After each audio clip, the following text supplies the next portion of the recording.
I fear we are going to see cover-ups when it comes to the ethnicity of people arrested and charged with serious crimes. New guidance published today by the National Police Chiefs Council and the College of Policing recommends that forces consider disclosing extra details about suspects. The Home Secretary, of course, has said that she really welcomed this move. Well, we welcome the guidance because this is a step forward, and we have been clear that we need greater transparency, and that's what the public want to see. But we have also asked the Law Commission particularly to look at what information can be released to make sure that we're not also affecting criminal trials that are underway. That's where a lot of the restrictions and constraints have been. So we've asked the Law Commission to report very quickly this autumn on what more can be done to avoid prejudice in criminal trials. Right. Well, I just think this is a complete and utter cop-out, if you'll excuse the pun. Firstly, there is no legal obligation to do this. It's just up to individual police forces. Secondly, it only seems to apply to, quotes, high-profile and sensitive investigations. Well, who decides what's high-profile? Isn't that for us to decide, for the public to decide? A case can become more high-profile if the suspect turns out to be foreign-born, an asylum seeker or an illegal immigrant, because, by its very nature, the British public feel a deep sense of dissatisfaction at people who have either just broken into Britain or come here legally and accepted our generous hospitality, going on and committing crimes, especially crimes against women and girls. Now, I can see a situation happening where someone from a migrant hotel commits a horrific crime. The locals all know it was someone from that hotel. The media then find out it was someone from that hotel, and the police decide it's not high profile enough to release the information. People get very angry. We start to see protests. And then they finally decide to reveal that it was a bloke from Eritrea who arrived across the channel a few days ago. And in that scenario, what's different to what we already have? Anything?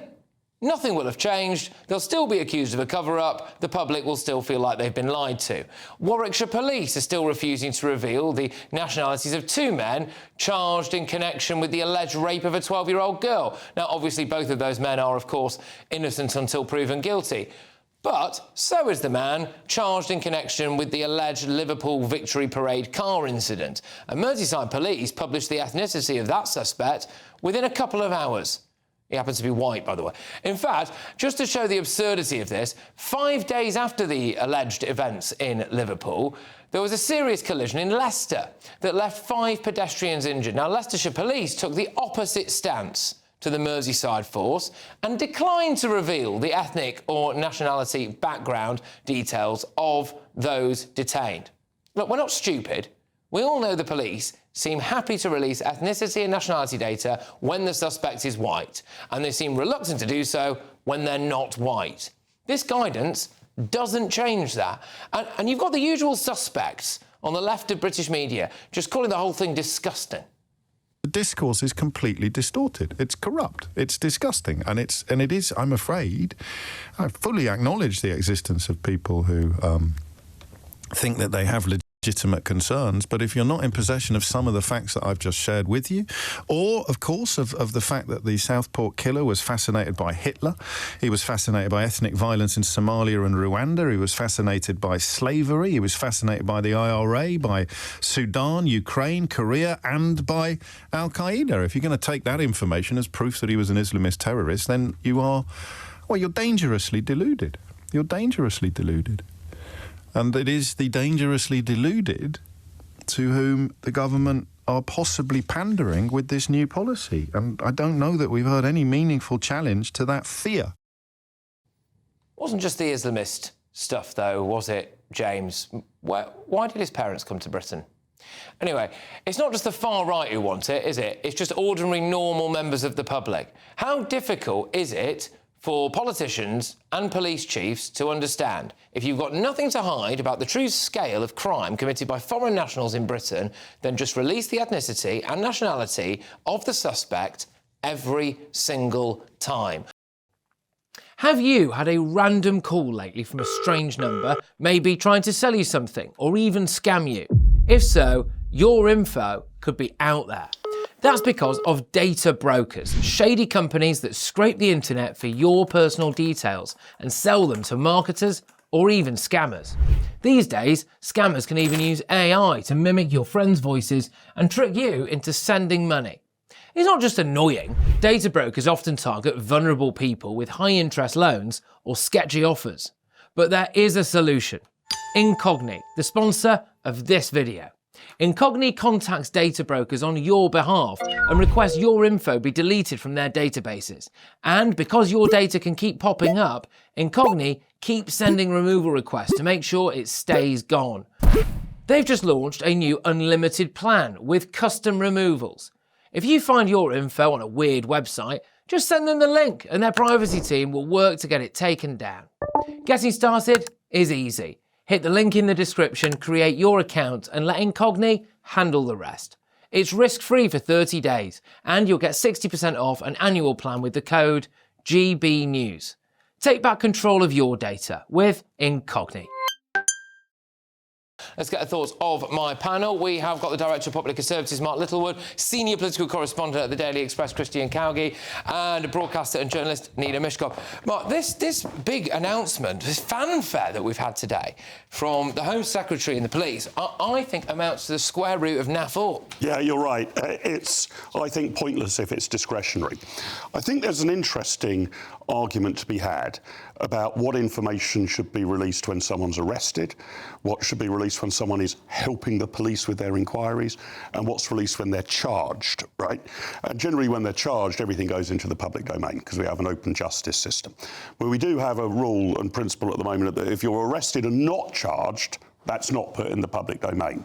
The state has decided it hasn't got a case against you.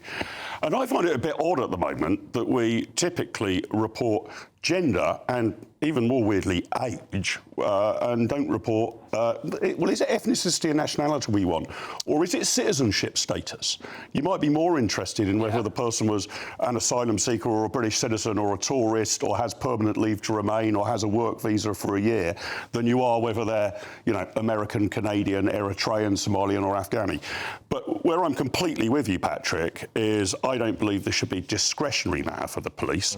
I think there should be a tick box of what we release when someone's arrested, a wider list of boxes when somebody is charged, and no police force should be able to divert from it. So the police get to decide whether or not a case is high profile enough before they tell you whether or not that person is from, like, Sudan and arrived here illegally. Yeah, exactly. I mean, Steve, it's sort of cart before the horse scenario, as you pointed out. We don't know if it's a high profile case until we've got the facts, because a very bland story, you know, if I said that a dog and a boy were involved in a biting incident, it's a lot more of a story if we find out it was the boy biting the dog, right? That's journalism 101, and that's for us to decide. I think at the root of the problem, and you're right, it shouldn't be discretionary, but the reason why I'm so concerned that it is discretionary is that I'm afraid to say that over the last couple of years, my faith in a lot of police forces in this country has been waning, and it pains me to say that because so many policemen do really, really good jobs and they're decent people who want to protect their communities, but I'm deeply concerned by the highly political leadership of a lot of police forces that we've seen. My mind immediately goes to Essex, where some of the soundest people in the country now appear to be ruled by a far-left cabal of, you know, pride parading, anti-free speech, you know, loving police senior constables. So that's one point, and I think you add into that this sort of bizarre, pernicious desire by the police, as we say, to dampen community tensions. That just, you know, that just blurs the whole scenario. You were right to allude, you know, in the case of Southport, if we're talking about releasing immigration status or ethnicity, they were entirely right to say that it was a Welsh national that did it, but that didn't dampen community tensions because it fed into the perception of a cover-up. I'll come to you in a second, Nina, but because an aspect of that story is that his parents were asylum seekers as well. Yeah. That is though refugees. There is context there in the light of everything that we're talking about as well. You know, okay, I am not. I know some people do. I don't hold them in, you know, entirely accountable for their son's actions, right? But like, It's a detail, isn't it? That, again, it appears that there is a family here whom at one point we have welcomed into Britain and been quite generous with things. But do you think that should be released, Patrick? Information about the parents of the person who's been arrested? No, not necessarily. But I'm just talking more broadly about that, because I think that was something, again, that they're obviously very reluctant to say. The idea there of him being kind of, I think, a Welsh quiet. Yeah, when they said we've arrested a Welshman, it doesn't conjure up the exact image. It was slightly Hang on. I haven't managed to get a word in. Anyways, I'm sitting here with bloody Taliban tonight. Oh, come on. Come on, you three have been nattering on forever. Go on. No, I was going to say, first of all, I slightly take issue with the fact that Yvette Cooper says we're going to have more transparency, more openness, and you say, well, it's going to go the opposite direction. Why would you do that? Why, I don't understand that. She says... There's no requirement for it, so she's just talking. But she's saying that the Home Office would like this to happen. And besides which, there are other measures that they've announced. One is that foreign nationals who commit crimes who are convicted will be returned without the chance of appeal. Now, that's a huge thing. That's the thing we banged on about here. And that's happened, and that's quietly been... besides which, I'd also like to make the distinction between asylum seekers and refugees. There is a distinct difference to that, and we should not lump them together. And I say I would like to see transparency. I would like to see openness. I like statistics. I like a good list. I like to know what's what all the time. I'm very beady and nosy about that. Having said that, how much of this information do people want, and why do they want it? Supposing you say, OK, how many red-headed people live in my street? 5. So what? So what's the difference? Well, it's not quite the same. Because unless there was a genuine sense that a load of red-headed people were committing rapes and murders, then there's no real... There's no... But once you know the ethnicity of somebody who has been questioned or has been charged with a crime, and you have that information, what do you do with that information? Then you can change policy, can't you? Yeah, exactly. It can inform whether or not certain things like our immigration policies are actively dangerous to people living in Britain. Exactly right. So, no, I think it does... I hope it doesn't inform... You're weaponising knowledge.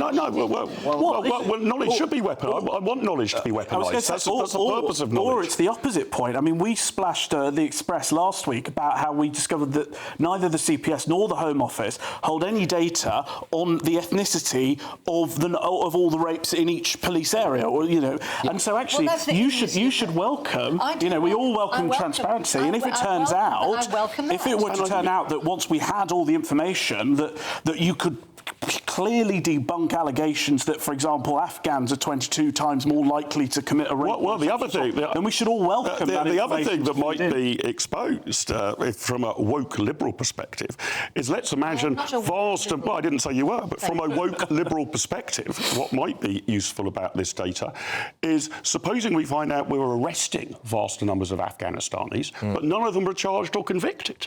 Yeah. Well, that would expose racism in policing, right? If none of them are charged or convicted. So this data is, I think, useful for all sides of the argument for exactly those sort of reasons. I'm not arguing. I am for more transparency. So let's mandate it. What I'm saying mandate it. Why when, as I say, when she just announced it, we're saying, well, it's work. Because she won't mandate it. Because I think there is a sense, I'll put this to you, Christys, and this ties in a little bit to what we're going to be talking about at the 10 p.m. There was a devastating front page today of The Independent, a left-wing newspaper, that basically smashed Sir Keir Starmer, smashed the gang's rhetoric. We're going to get into the details of that later, but I mean, the headline there is that we've smashed fewer people smugglers than even the Tories did. And that was quite astonishing. But there is a sense, I think, with this government that they'll say they want to do one thing and then actually they'll do another. And by listening closely with a kind of journalist's hat on there to what Yvette Cooper was saying, she wasn't actually saying very much of substance. It was the appearance of doing something without really doing it. Won't the proof be in the pudding?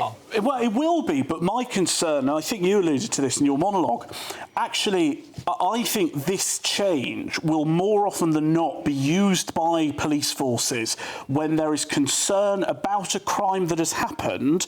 People think it may have been a refugee or an ethnic minority, and it was a white person. And I think it will more often than not be used to quell anger than it will to expose wrongdoing. Quell anger. All right, OK. All right, well, a CPS spokeswoman has said the CPS does not maintain a central record of asylum or immigration status. However, this information may be included in a prosecution if it forms part of our case. So there we go. Also, I will just say one thing. There was obviously some quite strongly worded allegations about Essex police there, and they are not here to defend themselves. So there we are.